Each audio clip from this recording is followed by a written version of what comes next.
Boa noite a todos, a graça e a paz do Senhor Jesus aos irmãos. Eu gostaria de convidar a vocês a orar comigo antes de nós entrarmos propriamente dito na palavra de Deus. Deus, nosso Pai, nós te damos graça pela tua presença conosco, te damos graça pelo teu Santo Espírito que está em nós, sobre nós e no meio de nós. Que o Teu Espírito Santo nos guie a Tua verdade e nos dê a Tua palavra. Que este momento aqui reunidos contigo, em torno da Tua palavra, faça toda a diferença em nossas vidas. Dai-nos nesta noite uma experiência contigo.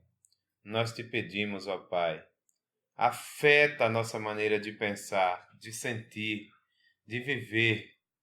Toca a nossa vontade, toca o nosso coração, a nossa consciência, a nossa mente, abre o nosso entendimento para que o Evangelho, a tua boa notícia, possa vir a ser assim totalmente compreendido por nós, possa vir a ser abraçado por cada um de nós, para que, ainda que os nossos corações estejam mais distante, o mais desesperançados, a Tua palavra tenha o poder de ir buscar e trazer, Senhor, para perto de Ti, para uma plena compreensão do Teu Evangelho. Nós te pedimos, em nome de Jesus.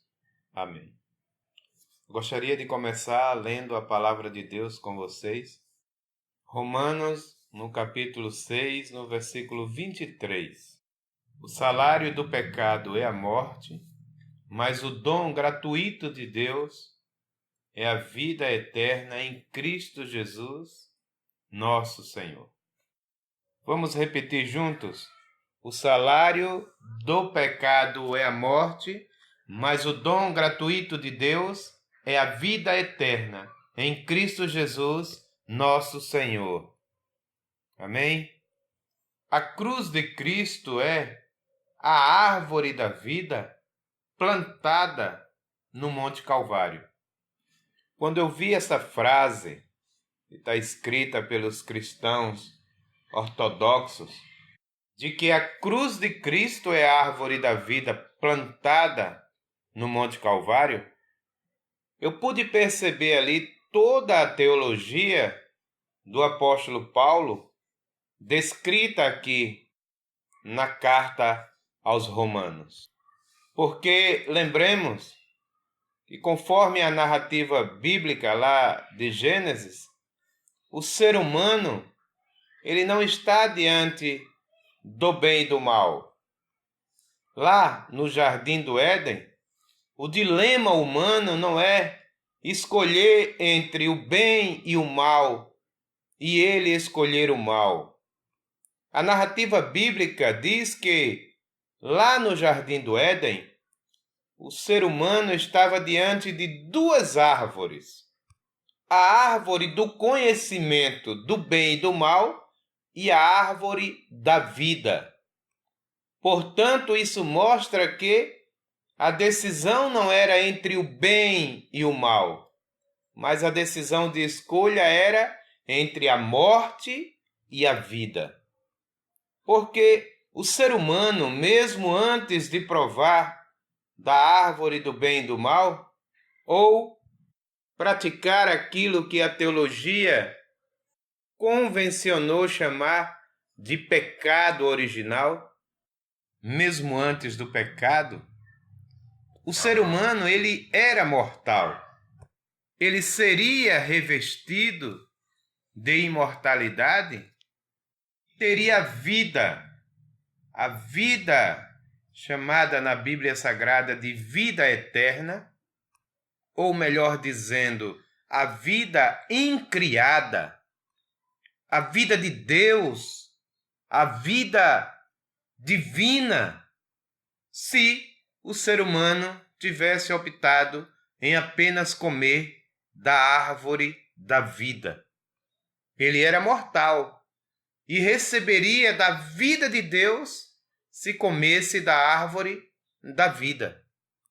E ao comer da árvore da vida, o ser humano estaria dizendo ao Criador: eu reconheço que não tenho vida em mim mesmo e que a vida que tenho é porque eu a recebo das tuas mãos. Eu reconheço que eu não posso dar sustentação à minha existência, senão entregando-me a ti, para que no teu amor, na tua bondade, a minha vida seja sustentada por ti. Esse comer da árvore da vida era o participar, era o passo do ser humano na direção do Criador, de rendição ao Criador para que fosse sustentado em vida. Por isso é que quando Deus diz a Adão e a Eva para que não comesse da árvore do conhecimento do bem e do mal, Deus diz assim: não coma, porque se você comer, certamente você vai morrer. Por isso que no Jardim do Éden, o ser humano ele não está diante da escolha do bem e do mal. Está diante da escolha entre a morte e a vida. E eles comem da árvore do conhecimento do bem e do mal, ao invés de dar um passo em direção ao Criador. Os cristãos ortodoxos usam uma expressão bastante interessante, que é pericorese, que é a dança da Trindade, a dança eterna da Trindade, que envolve todo o universo. Se você pudesse imaginar o Pai, o Filho e o Espírito de mãos dadas, bailando e envolvendo e sustentando todo o universo, o Pai, o Filho e o Espírito convidando toda a humanidade para que viesse a fazer parte da sua comunhão e que participe da sua natureza divina.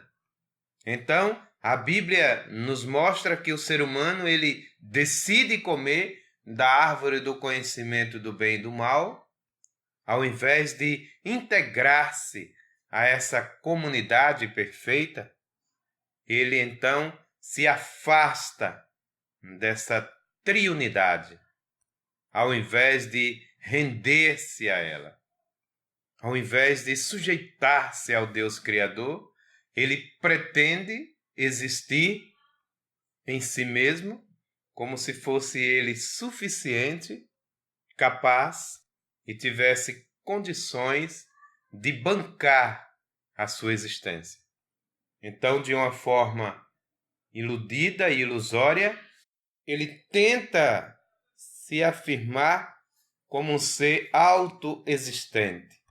E ao tentar afirmar como um ser autoexistente, ao invés de lançar-se nos braços de Deus, ele morre. Porque nada existe fora de Deus. Nada existe senão sustentado por Deus. Porque somente Deus é autoexistente e incriado. Portanto, tudo que é criado depende da sustentação do Criador. Ele morre. E morrer significa deixar de existir. Então, ele subsiste. Ele volta para a não existência. Aqui mesmo no capítulo 4 de Romanos, o apóstolo Paulo fala que Deus ele chama a existência aquilo que não é, como se já fosse. E este ser humano aqui que dá as costas para Deus, ele deixa de ser, ele cai na não existência, ele passa a não ser, porque ele não está mais dentro do único ser, que é o ser divino. Por isso que quando nós lemos a carta aos Romanos, nós podemos entender claramente que o apóstolo Paulo quer dizer aqui que pecado não é uma transgressão moral, mas que pecado é uma postura, é uma atitude em relação ao Deus Criador. Então, aqui o texto que nós acabamos de ler, o salário do pecado é a morte, mas o dom gratuito de Deus é a vida eterna. Esse texto ele não quer dizer que as consequências das transgressões morais é o inferno. A consequência dos pecados e dos atos pecaminosos é ir para o inferno. O que o apóstolo Paulo está dizendo, se nós bem compreendermos, é que essa rejeição do Criador tem como consequência cair na não existência. É por isso que o dom gratuito de Deus não é meramente o perdão para os pecados. O dom gratuito de Deus é vida, porque o grande problema do ser humano não é que ele faz algumas coisas que Deus não gosta. O grande problema do ser humano é que ele é mortal. O nosso grande problema é que nós não somos tudo aquilo que Deus elaborou no seu propósito eterno para que nós fôssemos. Nós somos seres humanos ainda inacabados. Então, nós compreendemos que o grande finale da obra do ser humano se conclui quando ele come da árvore da vida. E aí ele é integrado na comunhão do Pai, do Filho e do Espírito. E se torna participante da natureza divina. Segundo a carta de Pedro, capítulo 1, versículo 4. Então, quando Deus olha para nós, ele diz, aqui está o ser humano, mas ainda não está pronto. E nós seremos plenificados quando nós comermos da árvore da vida. Mas o homem lá no início, ele não comeu da árvore da vida. Ele deu as costas para Deus e foi embora. E aí ele acabou alcançando a condição de se tornar condenado a ser um ser a existir, porém inacabado. E não apenas inacabado, mas também ele se tornou condenado a se tornar um ser que está fadado inexoravelmente à morte. Porque aí Deus pensa, ele só terá vida se ele estiver conosco. Longe de nós não poderá continuar existindo, porque a morte vai acabar com ele. E esse é o nosso grande dilema. Por isso é que Jesus, ele vem como ser humano, e como ser humano, ele trilha o caminho oposto ao caminho de Adão. O caminho de Jesus não é o caminho de dizer não ao Pai, mas o caminho de Jesus é o caminho de dizer sim ao Pai. E é isso que Jesus faz. E é porque ele se rende ao Pai, se entrega, se lança nas mãos do Pai, dizendo, a minha comida e a minha bebida é fazer a vontade do meu Pai, porque ele mesmo diz, Jesus, lá no capítulo 5 de João, que o Filho não pode fazer nada de si mesmo, porque tudo vem do Pai. Então a gente nota que Jesus ele está plenamente consciente que ele só pode ser totalmente humano enquanto ele está sujeito ao Espírito Santo de Deus. Então é por isso que ele diz, o Espírito do Senhor está sobre mim. E tudo quanto eu faço é porque o Espírito do Senhor está sobre mim. É o Pai que me sustenta em vida. E essa é a postura do ser humano, Jesus Cristo. E porque ele tem essa postura diante de Deus, é que ele pode, morrendo, ressuscitar. E a morte não o retém. E é por isso que ele, Jesus, é então o portador e doador da vida eterna que Deus concede a nós. Se fôssemos resumir essa carta aos Romanos, nós chegaríamos em Romanos 1,18, que diz: a ira de Deus é revelada dos céus contra toda a impiedade e injustiça dos homens que suprimem a verdade pela injustiça. E aqui se afirma que a raça humana está sob a ira de Deus. Aqui se afirma que quando o ser humano diz não para Deus, Deus diz não para o ser humano. E de que quando o ser humano ele se afasta de Deus, Deus permite e o entrega a sua própria responsabilidade e consequência por sua rebelião e rebeldia e de pretensão de autossuficiência.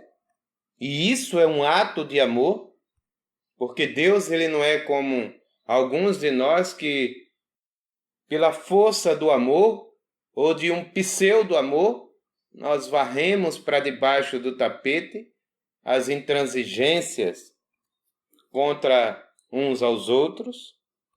Então Deus ele expõe o ser humano que ele diz não também ao seu não.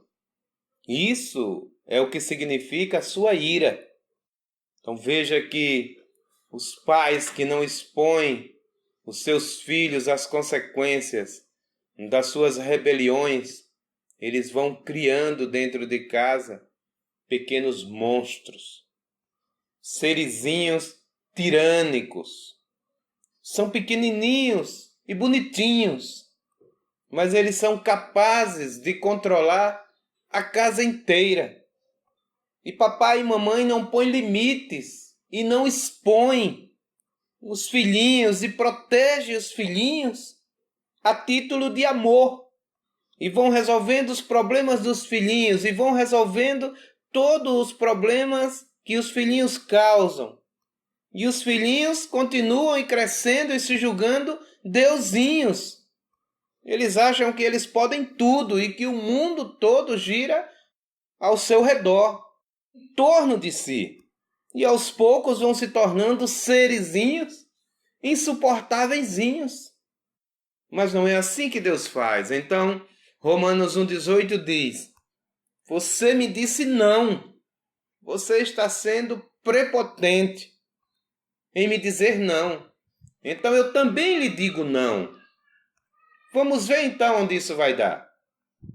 Vamos ver se você vai chegar e entender e admitir que você não pode me dizer não. Então a gente vê em Romanos capítulo 3 e versículo 10 a resposta para todos os seres humanos que disseram não para Deus. Então, Romanos 3, capítulo 10. Não há nenhum justo sequer. Não há ninguém que entenda, não há ninguém que busque a Deus. Todos se desviaram e se tornaram juntamente inúteis. Esse inútil aqui não é o inútil que não presta para nada, não. O inútil aqui é sem consistência, sem sustentação, vazios. Quem disse não para Deus? Todos. A pergunta então é como é que a gente volta para Deus? E como é que a gente reata a nossa relação com Deus? Capítulo 3, versículo 20. Ninguém será declarado justo diante de Deus, baseando-se na obediência alheia. Em outras palavras, o apóstolo Paulo aqui está dizendo, não é possível voltar. Nenhum ser humano é capaz de responder a Deus em plenitude e fazer a vontade de Deus perfeita, para comparecer diante de Deus reivindicando recompensa pelos seus próprios méritos. Paulo está dizendo, não é possível voltar. Não há nada que nós possamos fazer para conquistar o favor de Deus novamente. Então chegamos a Romanos capítulo 3, versículo 21. Agora se manifestou uma justiça que provém de Deus, independentemente da lei, da qual testemunham as leis e os profetas. A justiça de Deus, mediante a fé, através de Cristo Jesus, para todos os que creem. Não há distinção, porque todos pecaram e estão destituídos da glória de Deus, afastados de Deus, longe de Deus, sendo justificado gratuitamente pela sua graça, por meio da redenção que há em Cristo Jesus. Deus ofereceu a Cristo Jesus como sacrifício para propiciação em nosso lugar mediante a fé pelo seu sangue, demonstrando a sua justiça. Em sua tolerância havia deixado impune os pecados anteriormente cometidos, mas no presente demonstrou a sua justiça, a fim de ser justo e justificador daqueles que têm fé em Jesus. Esse texto fica claramente iluminado no capítulo 5 e no versículo 18, que diz o seguinte: assim como uma só transgressão resultou na condenação de todos os homens, assim também um só ato de justiça resultou na justificação que traz vida a todos os homens. O que o apóstolo Paulo está dizendo é que um de nós que nos representava, disse não para Deus e todos nós dissemos não para Deus. E esse um que disse não para Deus carregou todos nós para a maldição. Mas também um de nós disse sim para Deus. E quando esse um de nós disse sim para Deus, ele carregou consigo todos nós para debaixo da bênção de Deus. É esse o conceito que a palavra de Deus vai usar e que a teologia vai chamar de justificação pela fé. Quando em Adão nós dissemos não para Deus e fomos embora, na condição que estávamos, nenhum de nós poderíamos dizer sim para Deus. Então Jesus vem e se torna um de nós para que ele possa dizer sim para Deus. E dizendo sim para Deus, ele diz sim em nome de todos nós. E aí, assim como em Adão nós nos tornamos herdeiros da morte, em Cristo nós nos tornamos herdeiros da vida divina, que é um dom que Deus nos concede. Mas o que diz respeito a nós? Como é que nós respondemos a essa realidade? O que diz respeito a nós é que nós já descobrimos que há um jeito de ser humano, mas que mastiga um gosto de morte o tempo inteiro, que mastiga uma angústia amarga o tempo inteiro. Há uma maneira de ser humano que se caracteriza como sendo uma infelicidade crônica, uma insatisfação perpétua, uma rotina densa e ruim que faz da existência um fardo, um peso, que é a sombra da morte esmagando-nos a todo tempo. E há um jeito de ser humano e de existir que se parece com vida. E quando a gente experimenta este jeito de existir que se parece com vida, tudo que é morte fica despropositado, porque quando nós experimentando vida mesmo, esta vida eterna, esta vida divina, este poder da ressurreição, a gente diz assim: Deus, muito obrigado porque o Senhor me criou, porque o Senhor me chamou à existência. Muito obrigado. Muito obrigado porque o Senhor se revelou a mim. Muito obrigado porque o Senhor se doou a mim. Muito obrigado porque o Senhor derramou o seu Espírito sobre mim. Muito obrigado porque o Senhor manifesta o poder da ressurreição na minha vida. E ficamos sem palavras para expressar a nossa gratidão ao Senhor. E aí, o desejo que nos toma é que nós queremos vida. Queremos todos os dias vencer a morte. E queremos continuar para sempre. Queremos mais e muito mais do Senhor. Então, a ideia de morte, ela desaparece quando nós experimentamos da vida. Quando nós, ainda que por frações de tempo, nós venhamos provar isso que a Bíblia chama de vida e vida divina. Então, qual é esse jeito de existir e que se parece com a vida? E que faz com que nós agradecemos a Deus todos os dias? Eu penso que há pelo menos 2 textos na palavra de Deus que traz luz sobre isso. O primeiro é o convite que Deus nos faz, que está lá em Mateus 16, versículo 24. E ele diz assim: se alguém quiser me acompanhar, negue-se a si mesmo. Tome cada dia a sua cruz e siga-me. Pois quem quiser salvar a tua vida neste mundo, perdê-la-á.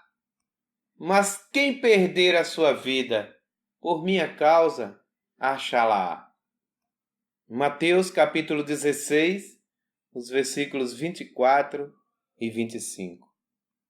E então o outro texto está em Filipenses, capítulo 2, a partir do versículo 5.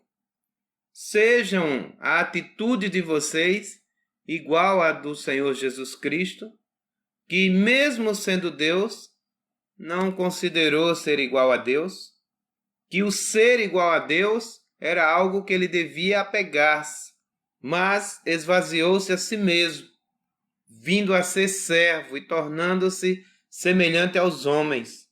E sendo encontrado em forma humana, humilhou-se a si mesmo e foi obediente até a morte, e morte de cruz. E por isso Deus o exaltou à mais alta posição e lhe deu um nome que está acima de todo nome, para que ao nome de Jesus se dobre todo o joelho, nos céus, na terra e debaixo da terra, e toda língua confesse que Jesus é o Senhor, para a glória de Deus Pai. Estes 2 textos são importantíssimos para a nossa espiritualidade, chamado cristãos. O texto lá de Mateus 16 é extraordinário, porque Jesus diz assim: se alguém quiser me acompanhar, mas acompanhar para onde?